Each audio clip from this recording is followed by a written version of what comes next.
Dünyanın yüzünde padişah olandır İskender geçittir. İskender padişah. Kova adammış, Müslüman adam. Dünyanın yüzünün hazineti elindeki adam.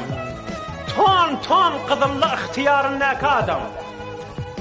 O İskender meridleptir. Görse ölüm yakillap geliyor.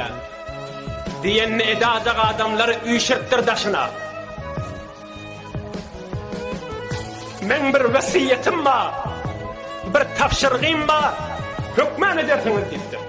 Men dünyadan geçip baryan deyiptir. Bir vefanı ettirip baryan deyiptir. Men dünyadan geçimden sonra, meni yuvanızdan sonra tabutta koyarsanız deyiptir.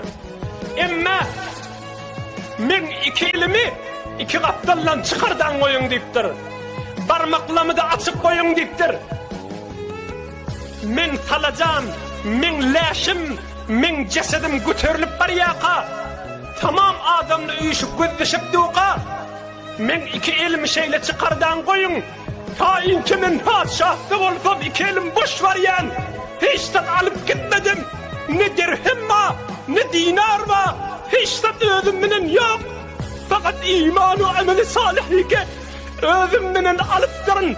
Näme ýagdaýlaryky Hudaý bilen bolup durun. Şonu alıp barýan, başga hemme zady dünýede goýup barýan. Şonu düşünsin musulmanlar diýipdir.